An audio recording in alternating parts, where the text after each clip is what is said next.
Good morning. ഇപ്പോൾ നമ്മൾ കഴിഞ്ഞ ക്ലാസ്സിൽ ജസ്റ്റ് പറഞ്ഞ് നിർത്തിയത് എന്തൊക്കെയാണെന്ന് വെച്ചാൽ സിമോ ചാർട്ടും തെർബിളുകളെ കുറിച്ചിട്ടൊക്കെയാണ്. അപ്പോൾ അവിടെ നമ്മൾ പറഞ്ഞു അടുത്ത ടോപ്പിക്കായിട്ട് നമ്മൾ ഇനി പറയാൻ പോകുന്നത് പ്രിൻസിപ്പിൾ ഓഫ് മോഷൻ എക്കണോമി എന്ന് പറയുന്ന ഒരു ടോപ്പിക്കിനെ കുറിച്ചിട്ടാണ് പറയാൻ പോകുന്നത്. ഇന്ന് നമ്മൾ ഓൾറെഡി പറഞ്ഞു. അപ്പോൾ നമ്മൾ അവിടേക്ക് വരികയാണ്. എന്താണ് പ്രിൻസിപ്പിൾ ഓഫ് മോഷൻ എക്കണോമി എന്നുള്ളതിനെ കുറിച്ചിട്ടാണ് നമ്മൾ പറയുന്നത്. അപ്പോൾ നമ്മളൊരു ഓപ്പറേഷനെ കുറിച്ചിട്ട് പഠിക്കുകയാണ്, അതിനെ കുറിച്ച് അനലൈസ് ചെയ്യുകയാണ്. ആ അനലൈസ് ചെയ്യുന്ന സമയത്ത് അതിനുള്ള എല്ലാം എന്താ പറയുക ഇൻഡിവിജ്വൽ മോഷൻസും ഒക്കെ നമ്മൾ ശ്രദ്ധിച്ചിട്ട് നമുക്ക് അതിൽ ബെറ്റർ വേ എങ്ങനെ ഉണ്ടാക്കിയെടുക്കാൻ പറ്റും, ബെറ്റർ മെത്തേഡ് എങ്ങനെ ഉണ്ടാക്കിയെടുക്കാൻ പറ്റും എന്നുള്ളതിനെ ശ്രദ്ധിക്കുന്ന എന്നുള്ളത് ചെയ്യുന്ന ഒരു കാര്യമാണ് പ്രിൻസിപ്പിൾ ഓഫ് മോഷൻ എക്കണോമി എന്ന് പറയുന്നത്. അപ്പോൾ ആ പ്രിൻസിപ്പിൾ ഓഫ് മോഷൻ എക്കണോമിയിൽ നമ്മൾ എന്തൊക്കെയാണ് പഠിക്കുന്നത് എന്നുള്ളതിനെ കുറിച്ചിട്ട് നമുക്ക് വൺ ബൈ വൺ ആയിട്ടൊന്ന് ജസ്റ്റ് ഒന്ന് പറഞ്ഞിട്ട് പോകാം. ഇവിടെ ഒരു പ്രത്യേകത എന്താണെന്ന് പറഞ്ഞു കഴിഞ്ഞാൽ പ്രിൻസിപ്പിൾ ഓഫ് മോഷൻ എക്കണോമി എന്ന് പറയുമ്പോൾ അത് ശരിക്കും പറഞ്ഞു കഴിഞ്ഞാൽ നമ്മൾ ഇതുവരെ പഠിച്ച പോലെ എന്താ പറയുക ഒരു പക്ക തിയറി ബേസ്ഡ് ആയിട്ടുള്ള കാര്യങ്ങൾ ജസ്റ്റ് ഒന്ന് വായിച്ച് മനസ്സിലാക്കി പോകേണ്ട കാര്യങ്ങൾ വരുള്ളൂ. ഓക്കെ, നമ്മൾ പറഞ്ഞു വരുന്നത് ഒന്ന് ശ്രദ്ധിക്കുക. അപ്പോൾ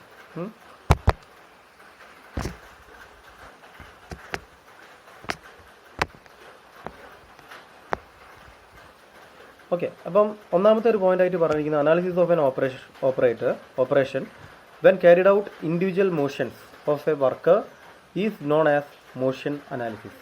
ഒരു ഇൻഡിവിജ്വൽ വർക്കർ അയാളുടെ ഓപ്പറേഷനെ കുറിച്ചിട്ട് കൃത്യമായിട്ട് എന്ത് ചെയ്യുക, പഠിക്കുക. അയാളുടെ ഇൻഡിവിജ്വൽ മോഷൻസ്, ഓരോ മോഷൻസിനെ കുറിച്ചിട്ട് കൃത്യമായിട്ട് പഠിക്കുക എന്നുള്ളതാണെന്ത് ഈ പറയുന്ന മോഷൻ എക്കണോമി എന്ന് പറഞ്ഞു കഴിഞ്ഞിട്ടുണ്ടെങ്കിൽ. ഓക്കെ, ഇനി the purpose of motion analysis is to design and improve method which eliminates unnecessary motions and employs human efforts more productively. Okay, അപ്പോൾ ഇതിൻ്റെ പർപ്പസ് എന്താണെന്ന് ചോദിച്ചു കഴിഞ്ഞാൽ, ഈ മോഷൻ അനാലിസിസ് ചെയ്യുന്നതിൻ്റെ പർപ്പസ് എന്താണെന്ന് ചോദിച്ചു കഴിഞ്ഞാൽ it is to develop and improve method, ഒരു പുതിയൊരു മെത്തേഡ്, ഒരു ഇംപ്രൂവ്ഡ് മെത്തേഡ് ഡെവലപ്പ് ചെയ്യുക എന്നുള്ളത് തന്നെയാണ് ഈ പറയുന്ന മോഷൻ അനാലിസിസിൻ്റെ എന്താ പറയുക അനാലിസിസിൻ്റെ പർപ്പസ് എന്ന് പറയുന്നത്. ഓക്കെ, അപ്പോൾ എങ്ങനെയാണ് അത് ചെയ്യുന്നതെന്ന് ചോദിച്ചിട്ടുണ്ടെങ്കിൽ അൺനെസസറി മോഷൻസ് ഒക്കെ എലിമിനേറ്റ് ചെയ്യും, അതേമാതിരി തന്നെ അൺനെസസറി ആയിട്ടുള്ള ഹ്യൂമൻ എഫേർട്സ് ഒക്കെ നമ്മൾ എലിമിനേറ്റ് ചെയ്യും. എന്നിട്ട് നമ്മൾ എന്ത് ചെയ്യും, കുറച്ചും കൂടെ നല്ലൊരു ഇംപ്രൂവ്ഡ് മെത്തേഡ് നമ്മളവിടെ എന്ത് ചെയ്യും, ഒരു പുതിയ ഇംപ്രൂവ്ഡ് മെത്തേഡിൻ്റെ ഡിസൈൻ നമ്മളവിടെ പർപ്പസ് ചെയ്യും, മീൻസ് ഉണ്ടാക്കിയെടുക്കും. അപ്പോൾ അതാണ് ഇവിടെ അതിൻ്റെ മോഷൻ അനാലിസിസിൻ്റെ പർപ്പസ് എന്ന് പറയുന്നത്. ഓക്കെ, ഇനി a set of rules were designed by Gilbreth എന്ന് പറയുന്ന ആൾ കുറേ റൂൾസ് ഇതിന് വേണ്ടിയിട്ട് ഡെവലപ്പ് ചെയ്ത് വെച്ചിട്ടുണ്ട്. ഓക്കെ, ഈ പറയുന്ന ബെറ്റർ മെത്തേഡ്സിൽ നമുക്ക് ചെയ്യാൻ വേണ്ടിയിട്ട്. Then, a better method of doing a job is one which consumes minimum of time and energy in performing 4 limbs motions in order to complete the task, and this is possible only by economizing the use of motions. Okay, അപ്പോൾ പറഞ്ഞു വരുന്നത് എന്താ വെച്ചിട്ടുണ്ടെങ്കിൽ നമ്മളിവിടെ പറയുന്ന ഒരു better method നമ്മളിങ്ങനെ ഉണ്ടാക്കിയെടുക്കണം. Okay, അങ്ങനെയുള്ളൊരു ബെറ്റർ മെത്തേഡ് എന്താണ് എന്ന് ചോദിച്ചു കഴിഞ്ഞാൽ ഒരു ജോബ് ഏറ്റവും മിനിമം ടൈമിൻ്റെ ഉള്ളിൽ എന്ത് ചെയ്യണം. ഓക്കെ, മിനിമം ടൈമിൻ്റെ ഉള്ളിൽ ചെയ്ത് തീർക്കും വേണം. അതേമാതിരി തന്നെ ഏറ്റവും മിനിമം എനർജി യൂസ് ചെയ്തുകൊണ്ടായിരിക്കണം അത് ചെയ്യേണ്ടത്. ഓക്കെ, അത് ഈ പറയുന്ന 4 ലിംസാണ് സാധാരണ അതിന് വേണ്ടി യൂസ് ചെയ്യുക: ഹാൻഡ്, ഫുട്ട്, ലെഗ്, ആം. ഓക്കെ, ഈ പറഞ്ഞ കാര്യങ്ങളൊക്കെ യൂസ് ചെയ്തുകൊണ്ട് നമുക്ക് ഏറ്റവും മിനിമം സമയത്ത് മിനിമം എനർജിയിൽ ഒരു പർട്ടിക്കുലർ ജോബ് കംപ്ലീറ്റ് ചെയ്തിട്ട് തീർക്കണം. ഓക്കെ, അപ്പോൾ അങ്ങനെയാണെങ്കിൽ ആ ഒരു ടാസ്ക് കംപ്ലീറ്റ് ചെയ്യാൻ വേണ്ടിയിട്ട് നമുക്ക് എന്ത് ചെയ്യണമെന്ന് ചോദിച്ചു കഴിഞ്ഞാൽ ഈ പറയുന്ന മോഷൻസിനെ കൃത്യമായിട്ട് എക്കണോമൈസ് ചെയ്താൽ മാത്രമേ അത് പറ്റുള്ളൂ. അപ്പോൾ മോഷൻസിനെ കൃത്യമായിട്ട് എന്ത് ചെയ്യണം, എക്കണോമൈസ് ചെയ്യണം. ഓക്കെ, അങ്ങനെയാണ് നമ്മൾ ഈ മോഷൻ എക്കണോമിയിലേക്ക് വരുന്നത്. ക്ലിയർ? പിന്നെ ഈ പറയുന്ന the rules for human motions ഉണ്ടല്ലോ, അത് പ്രസൻറ്റഡ് ബൈ ഗിൽബ്രത്ത് ആണ് ആദ്യം കൊണ്ടുവരുന്നത്. അപ്പോൾ ഗിൽബ്രത്ത് കൊണ്ടുവന്ന ആ പറയുന്ന റൂൾസ് ഒക്കെ തന്നെ വീണ്ടും കുറച്ച് ആളുകൾ റീഅറേഞ്ച് ചെയ്തു. ബൈ ബേൺസ്, ലോറി, മാനാർഡ് എന്നൊക്കെ പറഞ്ഞിട്ടുള്ള കുറച്ച് ആൾക്കാർ എന്ത് ചെയ്തിട്ടുണ്ട്, അത് റീഅറേഞ്ച് ചെയ്തിട്ടുണ്ട്. എന്നിട്ട് ഇപ്പോൾ പുതിയ റൂൾസ് എന്ന് പറയുന്ന ഒരു 4 റൂൾസാണ് ഏറ്റവും മെയിനായിട്ട് നമുക്ക് എന്തിൽ പഠിക്കാനുള്ളത്, ഈ പറയുന്ന മോഷൻ എക്കണോമിയിൽ നമുക്ക് പഠിക്കാനുള്ളത്. ഓക്കെ, അപ്പോൾ നമ്മൾ അതിലേക്കാണ് അടുത്തതായിട്ട് പോകുന്നത്.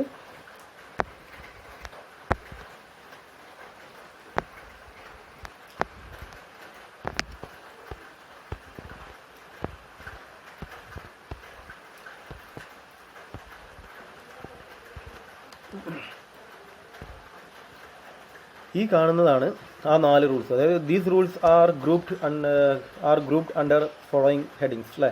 അപ്പോൾ ദീസ് റൂൾസ് ആർ എന്ന് പറയുന്നത് 2 R വന്നിട്ടുണ്ട്, അതിലൊരു R ബൈ മിസ്റ്റേക്ക് വന്നു പോയതാണ്. ഓക്കെ, ഇനി അടുത്തതായിട്ട് ഈ പറയുന്ന റൂൾസ് ഏതൊക്കെയാണെന്നാണ് താഴെ കാണിച്ചിരിക്കുന്നത്.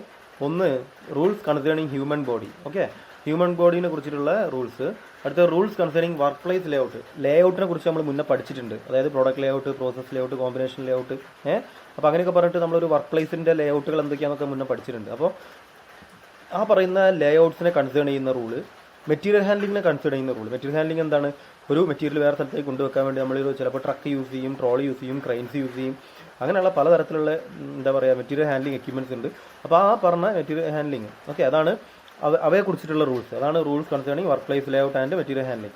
അടുത്തത് 3 rules concerning tools and equipment design. അതായത് ടൂൾസിനെ കുറിച്ചിട്ടും എക്യുപ്മെൻറ്റിനെ കുറിച്ചിട്ടും ഉള്ള ഡിസൈനിനെ കുറിച്ചിട്ടുള്ള ടൂൾസിൻ്റെ ഡിസൈനും എക്യുപ്മെൻറ്റിൻ്റെ ഡിസൈനിനെയും കുറിച്ചിട്ടുള്ള റൂൾസ്. അതേപോലെ തന്നെ റൂൾസ് കൺസേണിങ് ടൈം കൺസർവേഷനെ കുറിച്ചിട്ടുള്ള റൂൾസ്. അങ്ങനെ 4 തരത്തിലുള്ള റൂൾസാണ് ഇപ്പോൾ നമ്മൾ സാധാരണ പഠിക്കാറുള്ളത്.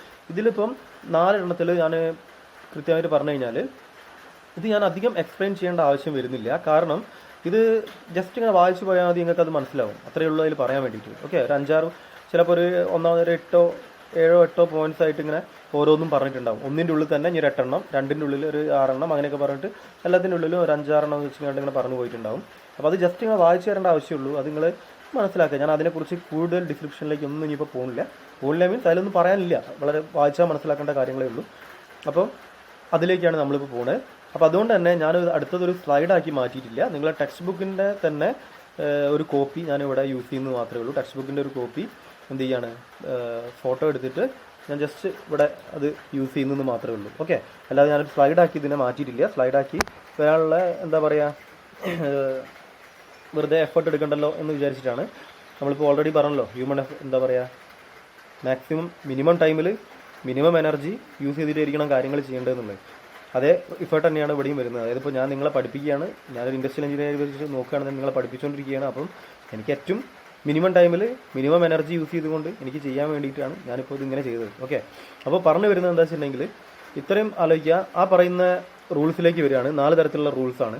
അപ്പോൾ ഈ പറയുന്ന 4 തരത്തിലുള്ള റൂൾസ് എന്ന് പറയുമ്പോൾ ഒന്നാമത്തെ റൂൾസ് കൺസേണിങ് ഹ്യൂമൻ ബോഡിനെ കുറിച്ചിട്ടുള്ള റൂൾസാണ്. 2 rules concerning work place layout കൊടുത്തിട്ടുണ്ട്. അടുത്ത rules concerning tool and equipment design. പിന്നെ ലാസ്റ്റത്തെ റൂൾസ് കൺസേണിങ് ടൈം കൺസർവേഷനാണ്. അത് നമുക്ക് നോക്കാം. അപ്പോൾ നമ്മൾ ഓരോന്നും ഞാൻ ഇങ്ങനെ വായിച്ചു പോവുള്ളൂ. ജസ്റ്റ് ആവശ്യമുണ്ടെങ്കിൽ മാത്രം ഞാൻ അതിനെ എന്ത് ചെയ്യും, ഡിസ്ക്രൈബ് ചെയ്യും. ഓക്കെ, അപ്പോൾ പറഞ്ഞു വരുന്നത് ഇതാണ്. Rules concerning human body. 1 അല്ലേ, both hands should be used for productive work. 2 ഹാൻഡ്സും യൂസ് ചെയ്യണം. ഇത്ര പറഞ്ഞാൽ പോരെ? കാര്യം ക്ലിയർ അല്ലേ? അതേമാതിരി തന്നെ എനിക്ക് താഴത്തേക്ക് പോകുന്നു കേട്ടോ. Then the 2 hands should be begin and complete their movements at the same time. ഒരേ സമയത്ത് തന്നെ ആയിരിക്കണം 2 ഹാൻഡും എന്ത് ചെയ്യുന്നത്, ഒരു വർക്ക് തുടങ്ങുന്നതും അവസാനിപ്പിക്കുന്നതും. അതാണ് രണ്ടാമത്തെ point. The 2 hands should not be idle at the same time except during periods of rest. അതായത് റെസ്റ്റിൻ്റെ സമയത്തല്ലാതെ ഈ പറയുന്ന 2 ഹാൻഡ്സും ഒരേ സമയത്ത് ഐഡിയൽ ആവാൻ പാടില്ല. ഐഡിയൽ ആവാൻ പാടില്ല വെച്ചാൽ വെറുതെ നിൽക്കാൻ പാടില്ല. അപ്പോൾ 2 ഹാൻഡ്സും വെറുതെ നിൽക്കാൻ പാടില്ല. അങ്ങനെ വെറുതെ നിൽക്കുന്നുണ്ടെങ്കിൽ അതൊരൊറ്റ സമയത്തേ വരാൻ പാടുള്ളൂ. റെസ്റ്റ് എന്ന് പറയുന്ന സമയത്ത് മാത്രമേ വരാൻ പാടുള്ളൂ. ബാക്കിയുള്ള സമയത്തൊക്കെ ഏതെങ്കിലും ഒരു ഹാൻഡെങ്കിലും മൂവ് ചെയ്തിരിക്കണം. Okay, then motions of hands or arms should be symmetrical, simultaneous and opposite. ഈ പ്രത്യേകിച്ചൊന്നും പറയില്ല. മോഷൻസ് ഓഫ് ഹാൻഡ്, ഈ പറയുന്ന നമ്മുടെ കൈയിൻ്റെ മൂവ്മെൻറ്റ് എന്ന് പറയുന്നത് എന്തായിരിക്കണം? It should be symmetrical. അത് സിമെട്രിക്കൽ ആയിരിക്കണം, അത് സൈമിൾട്ടേനിയസ് ആയിരിക്കണം, അത് ഓപ്പോസിറ്റ് ആയിരിക്കണം. അങ്ങനെ 3 കണ്ടീഷൻ. പിന്നെ motion should be simple and involve minimum number of limbs. Motion എന്ന് പറയുന്നത് എപ്പോഴും വളരെ സിമ്പിൾ ആയിരിക്കണം, വളരെ സിമ്പിൾ മോഷൻ ആയിരിക്കണം. പിന്നെ ഏറ്റവും മിനിമം ലിംസ് യൂസ് ചെയ്തിട്ടായിരിക്കണം ചെയ്യേണ്ടത്. നമ്മൾ നേരത്തെ പറഞ്ഞല്ലോ, ലെഗ്, ആം അല്ലേ, ഫൂട്ട്, അങ്ങനെ പറയുന്ന നമ്മൾ ഏറ്റവും മിനിമം എന്താ പറയുക, ലിംസ് യൂസ് ചെയ്തിട്ടായിരിക്കണം നമ്മളിത് ചെയ്യേണ്ടത്. In order to perform the work in the shortest duration of time. എന്തിനു വേണ്ടിയിട്ടാണെന്ന് ചോദിച്ചു കഴിഞ്ഞാൽ ഏറ്റവും കുറഞ്ഞ സമയത്ത് ഈ പറഞ്ഞ വർക്ക് ചെയ്ത് തീർക്കാൻ വേണ്ടിയിട്ടാണ്, അല്ലെങ്കിൽ ആ ജോബ് ചെയ്യാൻ വേണ്ടിയിട്ടാണ്. And with minimum ഫാറ്റിക്. എന്ന് പറഞ്ഞു കഴിഞ്ഞാൽ ഫാറ്റിക് എന്ന് പറഞ്ഞാൽ മടുപ്പാണ്. അപ്പോൾ ആ പറയുന്ന മിനിമം ഏറ്റവും മടുപ്പ് കുറഞ്ഞ രീതിയിൽ എത്രയും പെട്ടെന്ന് ഈ വർക്ക് ചെയ്ത് തീർക്കണം. അപ്പോൾ അതിന് വേണ്ടിയിട്ട് ഏറ്റവും സിമ്പിളായിട്ടുള്ള അതേ മെത്തേഡായിരിക്കണം യൂസ് ചെയ്യേണ്ടത്. And involve minimum number of limbs. ഏറ്റവും മിനിമം നമ്പർ ഓഫ് ലിംസേ നമ്മളതിൽ യൂസ് ചെയ്യാൻ പാടുള്ളൂ. പിന്നെ momentum should B employed to help the worker but should be reduced to a minimum whenever it has to overcome by muscular effort. അപ്പോൾ നിങ്ങളൊന്നത് ശ്രദ്ധിക്കുക. Momentum should be employed to help worker. ഈ വർക്കറിനെ help ചെയ്യാൻ വേണ്ടിയിട്ടുള്ള ഒരു momentum എപ്പോഴും എന്ത് ചെയ്യുക, കീപ്പ് ചെയ്യാം. എന്തിനാന്ന് വെച്ച് കഴിഞ്ഞാൽ അയാളുടെ ആ പറയുന്ന എഫേർട്ട് നമ്മൾ എന്ത് ചെയ്യുക, കുറയ്ക്കാൻ വേണ്ടി, അല്ലെങ്കിൽ മസ്കുലർ എഫേർട്ടൊക്കെ കുറയ്ക്കാൻ വേണ്ടിയിട്ട്. അതായത് ഇപ്പോൾ നമ്മളിപ്പോൾ എന്താ പറയുക, ചില ലിവേഴ്സൊക്കെ ഇങ്ങനെ എന്താ പറയുക ഒഴിവാക്കുന്ന സമയത്ത് നമ്മൾ കൈയിനെ കൊണ്ട് പിടിച്ച് വലിക്കാതെ അവിടെ ഒരു ചെറിയ സ്പ്രിങ് കൊടുത്തു കഴിഞ്ഞാൽ ചിലപ്പോൾ ആ ലിവർ പെട്ടെന്ന് ഇങ്ങോട്ട് പോരും. മനസ്സിലാവുന്നുണ്ടോ? അപ്പോൾ നമ്മളെ എഫേർട്ട് എന്ത് ചെയ്യുക, കുറയ്ക്കുക എന്നുള്ളതാണ്. ഒരു വർക്കറിൻ്റെ എഫേർട്ട്, മസ്കുലർ എഫേർട്ട് കുറയ്ക്കാൻ വേണ്ടിയിട്ടുള്ള മൊമെൻറ്റം കൊടുക്കാൻ പറ്റുന്ന കാര്യങ്ങൾ എന്തുണ്ടെങ്കിൽ അത് ചെയ്യുക. അതാണ് അവിടെ പറയുന്നത്. പിന്നെ motions should be smooth and continuous. Motion എപ്പോഴും സ്മൂത്ത് ആയിരിക്കണം, കണ്ടിന്യൂസ് ആയിരിക്കണം. They should not involve frequent stops and sharp directional changes. They should not involve പെട്ടെന്നുള്ള സ്റ്റോപ്പ്. അത് പെട്ടെന്ന് ഈ പറയുന്ന എന്താ പറയുക ഈ പറയുന്ന വർക്കിൽ പെട്ടെന്ന് ഉണ്ടാകുന്ന സ്റ്റോപ്പ് ഉണ്ടാകാൻ പാടില്ല. പിന്നെ ഷാർപ്പായിട്ടുള്ള ഡയറക്ഷണൽ ചേഞ്ചസ്, പെട്ടെന്ന് ഇങ്ങനെ മൂവ് ചെയ്ത് വന്ന സാധനം പെട്ടെന്നുള്ളൊരു ഡയറക്ഷണൽ ചേഞ്ച് ഉണ്ടാകാൻ പാടില്ല. ഇങ്ങനെയുള്ള രണ്ട് കാര്യങ്ങളും കൂടെ നമ്മൾ അവിടെ പറയുന്നുണ്ട്. ഓക്കെ. പിന്നെ a worker may use mechanical aid to assist him to overcome muscular effort. അപ്പോൾ ഇയാൾക്ക് വേണമെന്നുണ്ടെങ്കിൽ മെക്കാനിക്കൽ എയ്ഡ്സ് ഒക്കെ യൂസ് ചെയ്യാം. മെക്കാനിക്കലായിട്ട് worker may use mechanical aids to assist him to overcome muscular effort. നമ്മളെ മസ്കുലർ എഫേർട്ട് കുറയ്ക്കാൻ വേണ്ടിയിട്ട് നമുക്ക് അത് എന്ത് ചെയ്യാം, ഈ പറഞ്ഞ മെക്കാനിക്കൽ എയ്ഡ്സ് ഒക്കെ യൂസ് ചെയ്യാനാണ്. നമ്മളിപ്പോൾ ഒരു എന്താ പറയുക, നമ്മൾ സാധാരണ ക്രെയിൻസും അങ്ങനെയുള്ള പല സാധനങ്ങളൊക്കെ യൂസ് ചെയ്തുകൊണ്ട് ഇതൊക്കെ ചെയ്യുന്നത് എന്തിനു വേണ്ടിയിട്ടാണ്, മസ്കുലർ എഫേർട്ട് കുറയ്ക്കാൻ വേണ്ടിയിട്ടാണ് അല്ലേ. അപ്പോൾ അങ്ങനെയുള്ള കാര്യങ്ങൾ. Then work movement should be rhythmical and automatic if possible. അതായത് വർക്ക് മൂവ്മെൻറ്റ് എന്ന് പറയുന്നത് റിത്തമിക് ആയിരിക്കണം, അതേമാതിരി ഓട്ടോമാറ്റിക് ആയിരിക്കണം. കഴിയുകയാണെങ്കിൽ അങ്ങനെ ചെയ്യാം, ഇല്ലാന്നുണ്ടെങ്കിൽ സാധാരണ പോലെ ചെയ്യാം. ഓക്കെ. അപ്പോൾ അതാണ് അവിടെ പറയുന്നത്. ഇത്രയും കാര്യങ്ങൾ ഞാൻ പറഞ്ഞല്ലോ, നമുക്ക് ഇങ്ങനെ പറയാനുള്ളൂ, ഇതിൽ കൂടുതൽ അതിനെക്കുറിച്ച് ഡിസ്ക്രൈബ് ചെയ്യാനൊന്നുമില്ല. അപ്പോൾ അതേപോലെ തന്നെയാണ് നമ്മൾ രണ്ടാമത്തെ റൂളിലേക്ക് പോകുന്നത്. Rules concerning work place layout and material handling. ഇവിടെ രണ്ട് കാര്യങ്ങളാണ്, വർക്ക് പ്ലേസ് ലേഔട്ടും ഉണ്ട്, മെറ്റീരിയൽ ഹാൻഡ്ലിംഗും ഉണ്ട്. ഓക്കെ. അപ്പോൾ നോക്കുക, definite and fixed stations should be provided for all tools and materials to permit habit formation. Okay. അപ്പോൾ എപ്പോഴും നമ്മളൊരു ടൂള് എടുത്ത സ്ഥലത്ത് തന്നെ തിരിച്ചു വെക്കുക. അതായത് ഒരു ഡെഫിനിറ്റ് സ്റ്റേഷൻ ഉണ്ടാവണം. മനസ്സിലായോ? ഓരോ ടൂൾസും അവിടെ ഉണ്ടോ, അതേമാതിരി തന്നെ മെറ്റീരിയൽസും ഒക്കെ ഒരേ സ്ഥലത്തായിരിക്കും കീപ്പ് ചെയ്യുക. ഒരു ഡെഫിനിറ്റ് ആൻഡ് ഫിക്സഡ് സ്റ്റേഷൻ അതിനുണ്ടാവും. ഓക്കെ. അതെന്തിനാന്ന് വെച്ചിട്ടുണ്ടെങ്കിൽ ഒരു ഹാബിറ്റ് ഫോർമേഷൻ ഉണ്ടാക്കുക. അതായത് ഒരേപോലെ എല്ലാ ദിവസവും ഒരേപോലെ ഒരു ഹാബിറ്റ് ആയിട്ട് അത് ചെയ്തു വരണം അല്ലേ, അതിന് വേണ്ടിയിട്ടാണ്. Then tools and material should be kept close to the work place. നമ്മൾ വർക്ക് പ്ലേസിൻ്റെ ഏറ്റവും അടുത്തായിട്ടായിരിക്കണം ടൂൾസും അതേമാതിരി മെറ്റീരിയലൊക്കെ വെക്കേണ്ടത്. To reduce searching. എന്തിനു വേണ്ടിയിട്ട്? സെർച്ചിങ് ഇല്ലാതിരിക്കാൻ വേണ്ടിയിട്ട് ടൂൾസും മെറ്റീരിയലും നമ്മുടെ വർക്ക് പ്ലേസിൻ്റെ തൊട്ടടുത്തായിട്ട് ഇരിക്കുക അല്ലേ. നമ്മളിപ്പോൾ ഒരു ചിത്രം വരയ്ക്കാനിരിക്കുകയാണെന്നുണ്ടെങ്കിൽ നമുക്ക് ആവശ്യമുള്ള എല്ലാ സാധനങ്ങളും നമ്മളെ ടേബിളിന് ചുറ്റുമായിട്ട് നമ്മൾ അറേഞ്ച് ചെയ്ത് വെച്ചിട്ടുണ്ടാവും അല്ലേ. എന്നിട്ടാണ് നമ്മൾ സാധാരണ അങ്ങനെയുള്ള എന്തെങ്കിലും പരിപാടി ചെയ്യുക. അപ്പോൾ നമ്മളൊരു എക്സാം എഴുതാൻ വരികയാണെന്നുണ്ടെങ്കിൽ നമ്മൾ എക്സാം ടേബിളിൻ്റെ ഉള്ളിൽ നമുക്ക് വേണ്ട പെന്ന് അല്ലേ, പെൻസിൽ, സ്കെയിൽ, എല്ലാ സാധനങ്ങളും. ഇപ്പോൾ കോമ്പസ് ഇങ്ങനെ ഡ്രോയിങ് ഒക്കെ ആണെങ്കിൽ അല്ലേ, അതിന് വേണ്ടിയിട്ടുള്ള എല്ലാ എക്യുപ്മെൻറ്റ്സും നമ്മൾ എന്ത് ചെയ്യും, നമ്മളെ കൈയെത്തുന്ന ദൂരത്ത് എടുത്ത് വെച്ചിട്ടാണ് നമ്മളത് ചെയ്യുക. അപ്പോൾ അതേപോലെ തന്നെയാണിത്. Tools and material should be kept close to the work place. Work പ്ലേസിന് ഏറ്റവും അടുത്ത് തന്നെ ടൂൾസും മെറ്റീരിയലും എന്ത് ചെയ്യും, എടുത്ത് വെക്കും. Then gravity feed bins and containers should used to deliver the materials as close to the point of use as possible. Okay. അപ്പോൾ ഗ്രാവിറ്റി ഫീഡിൻ്റെ കേസാണ് പറയുന്നത്. ഗ്രാവിറ്റി ഫീഡ് ഞാൻ നേരത്തെ പറഞ്ഞതാണ്, അതായത് നമ്മളെ ഭൂമിയുടെ ഗുരുത്വാകർഷണ ബലം യൂസ് ചെയ്തിട്ട് തന്നെ ചെയ്യാന്നുള്ളത്. ഓക്കെ. അതായത് gravity feed bins and containers should be used to deliver the materials. Okay. മെറ്റീരിയൽസിനെ ഡെലിവർ ചെയ്യാൻ വേണ്ടിയിട്ട് നമ്മൾ ഒന്നുകിൽ ഗ്രാവിറ്റി ഫീഡ് യൂസ് ചെയ്യുക, അല്ലാന്നുണ്ടെങ്കിൽ ബിന്ന് കണ്ടെയ്നറുകളൊക്കെ യൂസ് ചെയ്തിട്ട് നമ്മൾ എന്ത് ചെയ്യുക, ഇതിനെ ഡെലിവർ ചെയ്യാം, മെറ്റീരിയൽസിനെ ഡെലിവർ ചെയ്യാം as close to the point of use as possible. Okay. കഴിയുകയാണെന്നുണ്ടെങ്കിൽ മാക്സിമം അങ്ങനെ തന്നെ ചെയ്യാം. Then materials and tools should be arranged to permit the best sequence of motions. Okay. അതായത് മെറ്റീരിയൽസും ടൂൾസും ഷുഡ് ബി അറേഞ്ച്ഡ്. എങ്ങനെ അറേഞ്ച് ചെയ്ത് വെച്ചിരിക്കുന്നത്? To permit the best sequence of motion. Correct sequence of motion എന്ത് ചെയ്യണം, പെർമിറ്റ് ചെയ്യാൻ പറ്റുന്ന രീതിയിലായിരിക്കണം മെറ്റീരിയലും ടൂളൊക്കെ അറേഞ്ച് ചെയ്ത് വെച്ചിരിക്കുന്നത്. ഓക്കെ.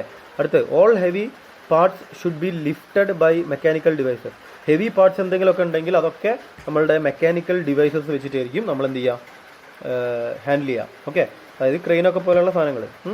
പിന്നെ in order to reduce fatigue the seating arrangement of the worker should be comfortable and adjustable. അതായത് ഒരാളുടെ വർക്കറിൻ്റെ സീറ്റിംഗ് അറേഞ്ച്മെൻറ്റും കാര്യങ്ങളൊക്കെ എന്താണ്, അഡ്ജസ്റ്റബിൾ ആയിരിക്കണം. Okay.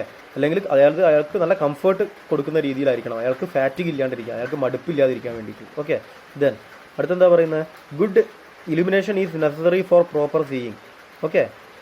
Fast operating and to reduce accident. Okay. അപ്പോൾ കൃത്യമായിട്ടുള്ള ഇലുമിനേഷൻ എന്ന് പറഞ്ഞാൽ വെളിച്ചം, ശരിയായ രീതിയിലുള്ള വെളിച്ചം അവിടെ എത്തിയിരിക്കണം. അതായത് ഇയാൾക്ക് കാണാൻ പറ്റുന്ന കാണണമല്ലോ, അത് കൃത്യമായിട്ട് കാണാൻ വേണ്ടിയിട്ട്, പ്രോപ്പർ സീയിങ്ങിന് വേണ്ടിയിട്ട്, അയാൾക്ക് ഫാസ്റ്റിൽ വളരെ വേഗതയിൽ ഓപ്പറേറ്റ് ചെയ്യാൻ വേണ്ടിയിട്ട്, ആൻഡ് റെഡ്യൂസ് ആക്സിഡൻറ്റ് കുറയ്ക്കാൻ വേണ്ടിയിട്ട്, ഇതിനൊക്കെ വേണ്ടിയിട്ട് നമുക്ക് എന്ത് ചെയ്യണം, കൃത്യമായിട്ടുള്ള വെളിച്ചം അവിടെ എത്തിക്കാൻ പറ്റണം. അപ്പോൾ അതാണ് പറയുന്നത് ഗുഡ് ഇലുമിനേഷൻ ഉണ്ടാവണം. പിന്നെ in order to impart rest to some of his limbs an operator may sometime sit or stand while working. അതായത് ഈ പറയുന്ന എന്താ പറയുക, in order to impart rest, നമുക്കൊരു ചെറിയ സമയം റെസ്റ്റ് കിട്ടാൻ വേണ്ടിയിട്ട്, to rest of some of his limbs, അതിലുള്ള അയാളുടെ ഏതെങ്കിലും അവയവങ്ങൾക്കൊക്കെ ചെറിയൊരു റെസ്റ്റ് കിട്ടാൻ വേണ്ടിയിട്ട്, an operator may sometime sit or stand while working. Okay. ചിലപ്പോൾ എന്താണ് ഇരുന്നുകൊണ്ട് വർക്ക് ചെയ്യും, ചിലപ്പം എന്ത് ചെയ്യുക, നിന്നുകൊണ്ട് തന്നെ വർക്ക് ചെയ്യും. എന്തിനു വേണ്ടിയിട്ട്, അദ്ദേഹത്തിൻ്റെ ലിംസ് പറഞ്ഞാൽ അവയവങ്ങൾക്ക് റെസ്റ്റ് കിട്ടാൻ വേണ്ടിയിട്ട്. ഓക്കെ. പിന്നെ ഇനി എന്താ പറയുന്നതിൽ, an assembled or final product should be preferably dropped on A conveyor near the work place. Okay. സാധാരണ അങ്ങനെയാണെങ്കിൽ എളുപ്പമാണെന്നാണ് പറയുന്നത്. ഒരു കൺവെയറിലേക്ക് എന്ത് ചെയ്യും, നമ്മൾ അസംബിൾ ചെയ്തിരിക്കുന്ന ഫൈനൽ പ്രൊഡക്റ്റിനെ ഒരു കൺവെയറിലേക്ക് ഇട്ടത്, ആ കൺവെയർ പിന്നെ കൊണ്ടുപോയിക്കോളും. Okay. The operator need not use his hands to dispose of the finished work. മനസ്സിലായി? ഫിനിഷ്ഡ് വർക്കിൻ്റെ അവിടെ വരെ സാധനം കൊണ്ടെത്തിക്കേണ്ട ഒരു പ്രശ്നം നമുക്ക് ഒഴിവായി കിട്ടും. നമ്മൾ അസംബിൾ ചെയ്ത് കഴിഞ്ഞാൽ നേരെ എന്ത് ചെയ്യും, ഒരു കൺവെയർ ബെൽറ്റിൽ ഇടും. ആ കൺവെയർ ബെൽറ്റ് ഇങ്ങനെ മൂവ് ചെയ്ത് പോയിട്ട് സ്റ്റോറേജ് വരെ പോയിക്കോളും. അതവിടെ അപ്പോൾ ഈ ആർക്ക് സ്റ്റോറേജ് വരെ പോകണ്ട, ഈ പറയുന്ന വർക്കർക്ക് ഇത് സ്റ്റോറേജിലേക്ക് എത്തിക്കേണ്ട ബുദ്ധിമുട്ട് ഒഴിവായി കിട്ടും. അപ്പോൾ അതാണ് എന്ത് രണ്ടാമത്തെ റൂൾസിൽ പറയുന്നത്. ഇനി മൂന്നാമത്തെ റൂൾസിലേക്ക് പോവുകയാണ്.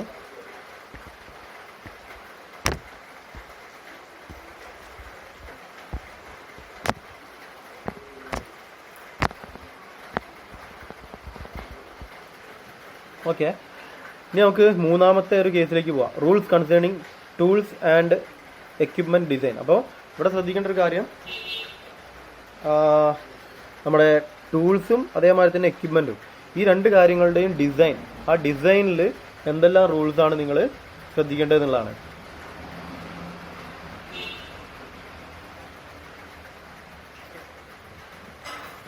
ഓക്കെ. അപ്പോൾ അതിലേക്ക് ഒന്ന് ജസ്റ്റ് പോവുകയാണ്. ഒന്നാമത് എന്ന് പറഞ്ഞെങ്കിൽ jig, fixture and foot operated devices should be employed to reduce the work load on the hands. നമ്മുടെ കയ്യിൽ വർക്ക് ലോഡ് കുറയ്ക്കാൻ വേണ്ടിയിട്ട് ജിഗ്, ഫിക്സ്ചർ, ഫുട്ട് ഓപ്പറേറ്റഡ് ആയിട്ടുള്ള കാലിനെ കൊണ്ട് വർക്ക് ചെയ്യാൻ പറ്റുന്ന എന്താ പറയുക ഡിവൈസസ് ഒക്കെ ഉണ്ടെങ്കിൽ അതൊക്കെ, അങ്ങനെയുള്ള സാധനങ്ങളൊക്കെ നമുക്ക് എന്ത് ചെയ്യാം, യൂസ് ചെയ്യാം. അപ്പോൾ അതാണ് പറയുന്നത് എന്ത്, ജിഗും ഫിക്സ്ചറൊക്കെ എന്താണെന്ന് അറിയാലോ. ജിഗ്, ഫിക്സ്ചർ എന്ന് പറഞ്ഞു കഴിഞ്ഞിട്ടുണ്ടെങ്കിൽ നമുക്ക് എന്ത് ചെയ്യുക, വർക്കിനെ സപ്പോർട്ട് ചെയ്യാൻ വേണ്ടി യൂസ് ചെയ്യുന്ന സാധനങ്ങളാണ്. ഓക്കെ. ഒന്ന് ടൂളിനെ ഗൈഡ് ചെയ്യും, ജിഗും ഫിക്സ്ചറിന് വ്യത്യാസമാണ്. ഒന്ന് ടൂളിനെ ഗൈഡ് ചെയ്യും, മറ്റേ ടൂളിനെ ഗൈഡ് ചെയ്യില്ല. പക്ഷേ രണ്ടും എന്തിനു വേണ്ടി യൂസ് ചെയ്യുന്നതാണ്, നമ്മളെ വർക്കിനെ സപ്പോർട്ട് ചെയ്യാൻ വേണ്ടി യൂസ് ചെയ്യുന്ന സാധനമാണ്. Okay. Whenever possible tools should be used which can perform more than one operation. Whenever possible, നമുക്ക് എപ്പോഴൊക്കെ സാധിക്കും അപ്പോഴൊക്കെ tools should be used which can perform more than one operation. അതായത് ഒന്നിൽ കൂടുതൽ ഓപ്പറേഷൻസ് ചെയ്യാൻ പറ്റുന്ന തരത്തിലുള്ള ടൂൾസാണ് നമ്മൾ മാക്സിമം യൂസ് ചെയ്യുന്നത് നല്ലത്. അങ്ങനെ ചെയ്യാൻ പറ്റുകയാണെങ്കിൽ അതാണ് നല്ലത്. ഓക്കെ. പിന്നെ അതിൽ പറയുന്നത് എന്താ ബാക്കി, this saves a lot of time wasted in searching and picking A number of tools. അപ്പോൾ അവിടെ പറയുന്നത് അത്രയേ ഉള്ളൂ. അപ്പോൾ അതിനെക്കൊണ്ട് എന്താ വെച്ചിട്ടുണ്ടെങ്കിൽ വേറെ ടൂൾസ് ഇങ്ങനെ മീൻസ് ഒരു 5-6 വർക്ക് ഒരുമിച്ച് ചെയ്യാൻ പറ്റുന്ന ഒരൊറ്റ ടൂളാണെങ്കിൽ നിങ്ങൾക്ക് എന്ത് ചെയ്യേണ്ട, ഓരോ വർക്ക് കഴിയുമ്പോഴും പിന്നെ ആ ടൂൾസിനെ സെർച്ച് ചെയ്യാൻ നിൽക്കണ്ട. മറ്റേ ടൂൾസ് എവിടെ, ഇത് ചെയ്യാനുള്ള ടൂൾസ് എവിടെ, മറ്റേത് ചെയ്യാനുള്ള ടൂൾസ് എവിടെ, അങ്ങനെ ഓരോന്നും സെർച്ച് ചെയ്യാൻ നിൽക്കേണ്ട ആവശ്യമില്ല. ഒറ്റ ടൂളും കൂടെ എടുത്തു കഴിഞ്ഞാൽ 5 വർക്ക് 3 വർക്കൊക്കെ ഒരുമിച്ച് കംപ്ലീറ്റ് ചെയ്യാൻ പറ്റും. അതിനൊരു എക്സാമ്പിളാണ് നമ്മുടെ ക്ലോ ഹാമർ ഉണ്ടല്ലോ, ക്ലോ ഹാമർ. ആ ഹാമർ എന്ന് പറയുന്നത് അതിനെക്കൊണ്ട് ഹാമറിങ് ചെയ്യാൻ പറ്റും, ഡ്രോയിങ് ഓഫ് നെയിൽസ് അതായത് ആണിക്ക് വലിച്ചെടുക്കാൻ പറ്റും, സ്ക്രൂ ഡ്രൈവിങ്ങും പറ്റും. അങ്ങനെ 3 കാര്യങ്ങൾ അറ്റ് എ ടൈം നമുക്ക് എന്ത് ചെയ്യാൻ പറ്റും, ഈ പറയുന്ന ക്ലോ ഹാമർ വെച്ചിട്ട് ചെയ്യാൻ പറ്റും. ഓക്കെ. അപ്പോൾ അതാണ് ഒരു എക്സാമ്പിളായിട്ട് അവിടെ പറഞ്ഞിരിക്കുന്നത്. ഇനി ദെൻ സി എന്ന് പറയുന്നത് to the possible extent tools and materials should be pre placed and to located near the work place. Okay. To the possible extent, കഴിയുകയാണെങ്കിൽ tools and materials should be pre placed and located near the work place. അപ്പോൾ ടൂൾസും എക്യുപ്മെൻറ്റ്സും ഒക്കെ നമ്മുടെ work പ്ലേസിൻ്റെ ഏറ്റവും അടുത്തായിട്ട് തന്നെ വെക്കുക. അതാണ് നമ്മൾ നേരത്തെ പറഞ്ഞതാണ്. Okay. It saves the lot of time wasted in searching and bringing the tools four doing job. Okay, അതായത് അത് അങ്ങനെ അടുത്ത് തന്നെ വെച്ചിട്ടുണ്ടെങ്കിൽ നമുക്ക് അത്രയും സമയം ലാഭമാണ്. ഇതിനെ സെർച്ച് ചെയ്യാനും ഇത് വാങ്ങിക്കൊണ്ടുവരാനും ഒക്കെ ഉള്ള സമയം ഉണ്ടല്ലോ, ആ സമയമൊക്കെ നമുക്ക് ലാഭമാണ്. അതാണ് അവർ പറയുന്നത്. Then there should be maximum surface contact between the tools and the handle as in the case of large screwdrivers. ഈ വലിയ സ്ക്രൂ ഡ്രൈവേഴ്സിൻ്റെ ഒക്കെ ഹാൻഡിൽ കണ്ടിട്ടില്ലേ, നമുക്ക് നല്ല ഗ്രിപ്പ് ആയിരിക്കും, മനസ്സിലാവുണ്ടാവും. അതായത് എന്താ പറയുക, നമ്മളെ കൈ മൊത്തത്തിൽ അത് ഒതുങ്ങുന്ന രീതിയിലുള്ള നല്ലൊരു ഗ്രിപ്പ് ആയിരിക്കും കൊടുത്തിട്ടുണ്ടാവുക. അപ്പോൾ ആ രീതിയിലായിരിക്കണം ചെയ്യേണ്ടത്. ഓക്കെ, അതായത് there should be maximum surface contact between the tools and the handle. ഹാൻഡിലും നമ്മളെ ഹാൻഡും തമ്മിലുള്ള ടൂൾസും അതേമാതിരി തന്നെ നമ്മളെ ഹാൻഡ് തമ്മിലുള്ള ആ സർഫേസ് കോണ്ടാക്ട് എന്ന് പറയുന്നത് എന്തായിരിക്കണം, നല്ല രീതിയിലുള്ളതായിരിക്കണം, മാക്സിമം ആയിരിക്കണം. As in the case of screw drivers, cranks etcetera. It helps proper application of hand force and reduces fatigue. അതായത് നിങ്ങൾ ആ സ്ക്രൂ ഡ്രൈവറിൻ്റെ കേസ് നിങ്ങൾ ശ്രദ്ധിച്ചിട്ടുണ്ടെങ്കിൽ നിങ്ങൾക്ക് മനസ്സിലാവും. അതായത് ഈ പറഞ്ഞ മാതിരി നല്ല അത്യാവശ്യം നല്ല ഗ്രിപ്പുള്ള ടൈപ്പുള്ള ഒരു സ്ക്രൂ ഡ്രൈവറും യൂസ് ചെയ്യുക. ഒരു സാധാരണ സ്ക്രൂ ഡ്രൈവർ നിങ്ങൾ യൂസ് ചെയ്ത് കഴിഞ്ഞാൽ, സാധാരണ സ്ക്രൂ ഡ്രൈവറിൽ യൂസ് ചെയ്യുന്നതിൻ്റെ വളരെ ചെറിയ എഫേർട്ട് മതി, വളരെ മൈന്യൂട്ടായിട്ടുള്ള എഫേർട്ടിനെ കൊണ്ട് ഈ പറയുന്ന സ്ക്രൂമ്പക്ക് മറ്റേ വെച്ചിട്ട് എടുക്കാൻ പറ്റും. അത്യാവശ്യം നല്ല ഗ്രിപ്പുള്ള ടൈപ്പുള്ള സ്ക്രൂ ഡ്രൈവർ ഉണ്ടല്ലോ, അത് വെച്ചിട്ട് നമുക്ക് ചെയ്യാൻ പറ്റും. അപ്പം എന്തുകൊണ്ടാണെന്ന് വെച്ചാൽ നമുക്ക് നമ്മളുടെ ഫോഴ്സിനെ, നമ്മളെ കയ്യിലേക്ക് വരുന്ന ഫോഴ്സിനെ കൃത്യമായിട്ട് എന്ത് ചെയ്യാൻ പറ്റും, ആ സ്ക്രൂ ഡ്രൈവറിലേക്ക് കൊടുക്കാൻ പറ്റും ഒന്ന്. പിന്നെ അത് കൃത്യമായിട്ട് എന്ത് ചെയ്യാൻ പറ്റും, ഹാൻഡിൽ ചെയ്യാൻ പറ്റും, രണ്ട്. ഓക്കെ, അപ്പോൾ അതുകൊണ്ടാണ് അങ്ങനെ പെട്ടെന്ന് അഴിഞ്ഞുകൊണ്ട് പോരുന്നത്. അപ്പം ടൈം സേവ് ചെയ്യാൻ പറ്റും, അങ്ങനെയുള്ള കുറേ കാര്യങ്ങൾ അതിൽ വരും. അപ്പോൾ നിങ്ങൾ ശ്രദ്ധിച്ചിട്ടുണ്ടെങ്കിൽ മനസ്സിലാവും ആ സ്ക്രൂ ഡ്രൈവേഴ്സിൻ്റെ ഒരു പ്രത്യേകത. നല്ല എന്താ പറയുക, ഗ്രിപ്പുള്ള കുറച്ചും കൂടെ കോസ്റ്റ് കൂടിയ ടൈപ്പ് സ്ക്രൂ ഡ്രൈവേഴ്സ്. ഓക്കെ, അപ്പോൾ അതാണ് ഇവിടെ പറയുന്നത്. അപ്പോൾ അങ്ങനെയുള്ള സാധനങ്ങൾ യൂസ് ചെയ്യാന്നാണ് പറയുന്നത്. ഓക്കെ, അതായത് കുറച്ചും കൂടെ എന്താ പറയുക, ഹാൻഡും അതേമാതിരി തന്നെ ഇതിൻ്റെ ഹാൻഡിലും അതേമാതിരി ടൂൾസും തമ്മിലുള്ള ഗ്രിപ്പ് കൂടിയ ടൈപ്പ്.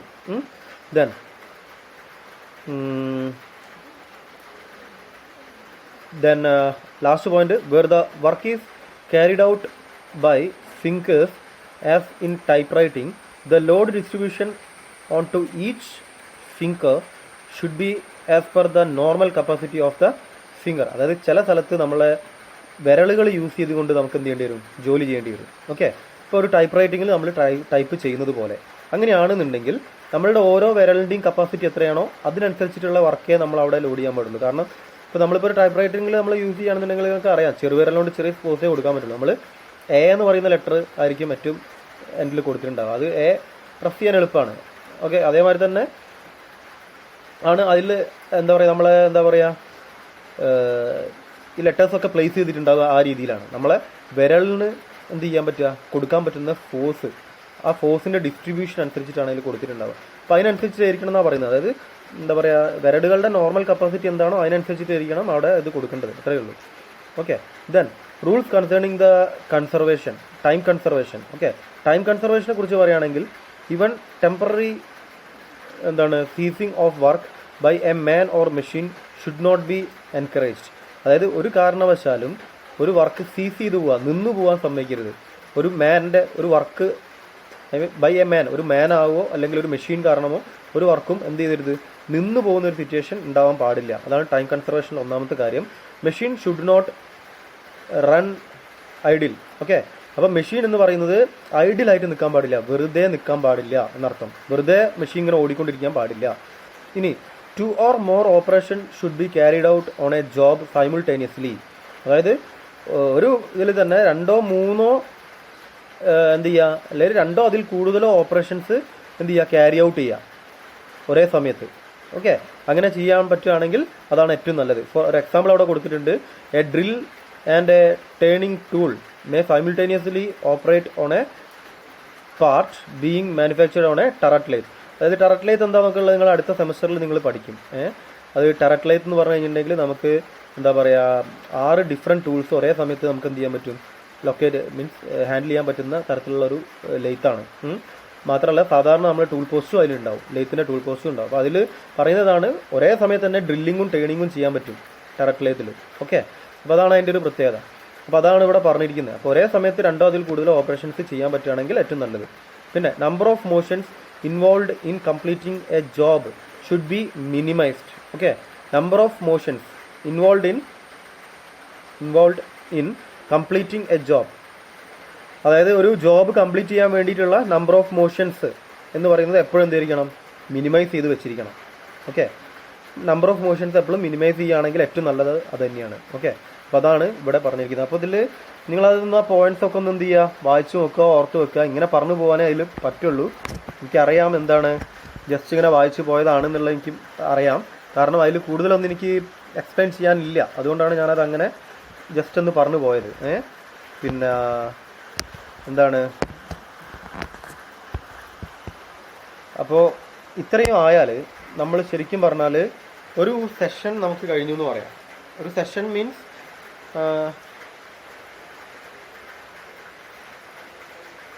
ഒരു സെഷൻ എന്ന് തന്നെ പറയാൻ പറ്റുള്ളൂ. കാരണം നമ്മളിപ്പോൾ രണ്ടാമത്തെ മൊഡ്യൂൾ പഠിച്ചുകൊണ്ടിരിക്കുകയാണ്. ആ രണ്ടാമത്തെ മൊഡ്യൂളിൻ്റെ ഒരു പകുതി ഭാഗം നമ്മൾ കംപ്ലീറ്റ് ചെയ്തു. പകുതി ഭാഗം എന്ന് പറയാം ഏകദേശം. ഓക്കെ. അപ്പോൾ ഞാനിപ്പോൾ അവിടെ എഴുതിയിട്ടുണ്ട്, നമ്മൾ വർക്ക് സ്റ്റഡി എന്ന് പറയുന്ന ടോപ്പിക്കാണ് നമ്മളുടെ സെക്കൻഡ് മൊഡ്യൂൾ. അപ്പോൾ അതിൻ്റെ ഫസ്റ്റ് പാർട്ടായിട്ടുള്ള മെത്തേഡ് സ്റ്റഡി എന്ന് പറയുന്നത് നമ്മൾ കംപ്ലീറ്റ് ചെയ്തിട്ടു. അതാണ് പറഞ്ഞത്, ഫസ്റ്റ് പാർട്ട് മെത്തേഡ് സ്റ്റഡി നമ്മൾ കംപ്ലീറ്റ് ചെയ്തിട്ടുണ്ട്. ഇനി നമുക്ക് പോകാനുള്ളത് വർക്ക് മെഷർമെൻറ്റിലേക്കാണ്. ഓക്കെ. വർക്ക് മെഷർമെൻറ്റ് എന്ന് പറഞ്ഞു കഴിഞ്ഞാൽ ടൈം സ്റ്റഡി തന്നെയാണ്. ഓക്കെ. അപ്പോൾ ടൈം സ്റ്റഡീനെ കുറിച്ചിട്ടാണ് ഇനി അടുത്ത പഠിക്കാനുള്ളത്. ഇതുവരെ നമ്മൾ പഠിച്ചത് ഓരോരോ മെത്തേഡ്, അതിലുള്ള മെത്തേഡ്സിനെ മാറ്റുക, എന്നിട്ട് പുതിയ മെത്തേഡ് കൊണ്ടുവരിക. അതിന് നമ്മൾ എന്തൊക്കെ രീതിയിലാണ് നമ്മളത് ചെയ്യുക, പുതിയ മെത്തേഡ് കൊണ്ടുവരാൻ വേണ്ടിയിട്ട്. അപ്പോൾ അതിന് വേണ്ടിയിട്ട് റെക്കോർഡ് ചെയ്യും. ആ റെക്കോർഡിങ്ങിൻ്റെ ഉള്ളിൽ കുറേ കാര്യങ്ങൾ പഠിച്ചു. അതാണ് നമ്മൾ കാര്യമായിട്ട് പഠിച്ചത്. മനസ്സിലായോ? അതായത് മെത്തേഡ് സ്റ്റഡി പഠിക്കുന്ന സമയത്ത് മെത്തേഡ് സ്റ്റഡീൻ്റെ ഉള്ളിൽ തന്നെ ആദ്യം തന്നെ എന്ത് ചെയ്യുക, സെലക്ട് കഴിഞ്ഞു, റെക്കോർഡ് കഴിഞ്ഞു, എക്സാമിൻ ചെയ്തു, അങ്ങനെയുള്ള സ്റ്റെപ്പ് ഉണ്ടല്ലോ, ഒരു 6 പ്രൊസീജിയർ. അതിൻ്റെ ഉള്ളിൽ റെക്കോർഡിൻ്റെ ഉള്ളിലുള്ള ഏതൊക്കെയാ, ചാർട്ട്, ഡയഗ്രാം, ഫിലിം അനാലിസിസ്, പിന്നെ മോഡൽസ്. ഈ 4 നമുക്ക് ഡീറ്റെയിൽ ആയിട്ട് ഇതിൽ പഠിക്കാൻ ഉണ്ടായിട്ടുള്ളൂ. ബാക്കിയുള്ളതൊക്കെ ജസ്റ്റ് പറഞ്ഞു പോയിട്ടേ ഉണ്ടാവുള്ളൂ. അപ്പോൾ നിങ്ങൾ ആ സ്ലൈഡൊക്കെ ഒന്ന് നോക്കിക്കഴിഞ്ഞാൽ നിങ്ങൾക്ക് അത് മനസ്സിലാവും കൃത്യമായിട്ട്. നമ്മൾ പഠിച്ചിരിക്കുന്നത് കൂടുതലും ഈ പറയുന്ന റെക്കോർഡിൻ്റെ ഉള്ളിലുള്ള കേസസ് ആണ്. പിന്നെ ലാസ്റ്റിൽ നമ്മളിപ്പോൾ പറഞ്ഞു ഒരു ചെറിയൊരു ടോപ്പിക്ക് പറഞ്ഞു, മോഷൻ എക്കണോമിനെ കുറിച്ച്, principle of motion economy. Okay. ഇത്രയും കാര്യങ്ങളൊക്കെയാണ് നമ്മൾക്ക് മെത്തേഡ് സ്റ്റഡിയിൽ നമുക്ക് പറയാനുള്ളത്. ഇനിയിപ്പോൾ നമ്മൾ അടുത്ത ക്ലാസ്സിൽ നമ്മൾ സ്റ്റാർട്ട് ചെയ്യാൻ പോകുന്നത് വർക്ക് മെഷർമെൻറ്റ് എന്ന് പറയുന്ന ടോപ്പിക്കാണ്. ഓക്കെ. അപ്പോൾ നമുക്ക് നെക്സ്റ്റ് ക്ലാസ്സിൽ ഇനി കാണാം, വർക്ക് മെഷർമെൻറ്റുമായിട്ട് കാണാം. ഓക്കെ. അപ്പം ഞാൻ ഈ സ്ലൈഡ് നിങ്ങൾക്ക് ഓൾറെഡി അയച്ചു തരുന്നുണ്ട്. അപ്പോൾ അതെന്ത് ചെയ്യുക, നോട്ട് കംപ്ലീറ്റ് ആക്കിയിട്ട് വെക്കുക. എപ്പോൾ വേണമെങ്കിലും ഞാൻ ചോദിക്കും. എങ്ങനെയാണെന്ന് ചോദിച്ചു കഴിഞ്ഞിട്ടുണ്ടെങ്കിൽ ഒരു 5 ആളതോ 10 ആളതോ മാത്രമേ ഞാൻ അറ്റ് എ ടൈം ചോദിക്കുള്ളൂ, ഞാൻ പറഞ്ഞിട്ടുണ്ട്. ഓക്കെ. പിന്നെ കുറച്ച് അസൈൻമെൻറ്റ് വെക്കാത്ത കുട്ടികൾ ഇനിയും ഉണ്ട്. ഞാൻ പറഞ്ഞിട്ടും 2 ആൾക്കാരെ വെച്ചിട്ടുള്ളൂ. അപ്പോൾ ബാക്കിയുള്ളവർക്ക് എനിക്ക് 0 ഇടേണ്ടി വരും അങ്ങനെ പോവുകയാണെന്നുണ്ടെങ്കിൽ. അപ്പം ഒരു കാര്യം ചെയ്യാം, എന്താണ് കാര്യം എന്നുള്ളത് എന്നെ പേഴ്സണലി ഒന്ന് വിളിച്ചിട്ട് പറയാം. വിളിക്കുക മീൻസ് അല്ലെങ്കിൽ വാട്സപ്പിൽ ഒന്ന് മെസ്സേജ് ചെയ്യാം. ഓക്കെ. അപ്പം എന്തെങ്കിലും ഒന്ന് ജസ്റ്റ് ഒന്ന് എഴുതിയിട്ട് വെക്കുകയാണെന്നുണ്ടെങ്കിൽ നല്ലത്. നിങ്ങളുടെ ശ്രദ്ധിക്കേണ്ട ഒരു കാര്യം, നിങ്ങളുടെ അസൈൻമെൻറ്റും കാര്യങ്ങളും, നമ്മളെ ഇപ്പം കൊറോണ അങ്ങനെയുള്ള കുറേ പ്രശ്നങ്ങളൊക്കെ ആയിട്ടാണ് മുന്നോട്ട് പോകുന്നത്. നിങ്ങളുടെ എക്സാമിനേഷൻ എങ്ങനെയാണ് ഉണ്ടാവുക എന്നുള്ളതൊന്നും നമുക്ക് മുൻകൂട്ടി പറയാൻ പറ്റാത്ത കാര്യമാണ്. അപ്പം ഈ പറയുന്ന അസൈൻമെൻറ്റ്സിന് അതിൻ്റേതായ വാല്യൂ ഉണ്ടാവും, അതിൻ്റെ മാർക്കിന് അതിൻ്റേതായ വാല്യൂ ഉണ്ടാവും. അത് നിങ്ങൾ മനസ്സിലാക്കുക. നിങ്ങളിപ്പോൾ കഴിഞ്ഞ എക്സാംസിനൊക്കെ വെച്ചിട്ടുണ്ടെങ്കിൽ അറിയാം, ഈ പറയുന്ന ഇൻറ്റേർണൽ മാർക്സ് വെച്ചിട്ടായിരിക്കും ചിലപ്പോൾ ബാക്കിയുള്ളതൊക്കെ നടത്തിക്കൊള്ളാനൊക്കെ പറയാം. ഒന്നും പറയാൻ പറ്റില്ല. നമ്മൾ കഴിഞ്ഞ പ്രാവശ്യത്തെ വർക്ക്ഷോപ്പൊക്കെ നടത്തിയത് എങ്ങനെയാണെന്നുള്ളത് നിങ്ങൾ മനസ്സിലാക്കുക. ഇൻറ്റേർണൽ മാർക്ക് നോക്കി ആ ഇൻറ്റേർണൽ മാർക്കിൻ്റെ പകുതിയാണ് എടുത്തിരിക്കുന്നത്, ബാക്കി വൈവേ എടുത്തിട്ടാണ് ചെയ്തിരിക്കുന്നത്. അപ്പോൾ അങ്ങനെ വരുന്ന സമയത്ത് ശ്രദ്ധിക്കുക, ഇൻറ്റേർണൽ മാർക്ക് വെറുതെ കളിക്കാനുള്ളൊരു സാധനമായിട്ട് കാണരുത്. അപ്പം നെക്സ്റ്റ് ക്ലാസ്സിൽ വരുമ്പോഴത്തേക്ക് എല്ലാവരും നോട്ട് കംപ്ലീറ്റ് ആയിരിക്കണം. ഓക്കെ. അപ്പോൾ അങ്ങനെയാണെന്നുണ്ടെങ്കിൽ നമുക്ക് സ്റ്റോപ്പ് ചെയ്യാം. Okay, by.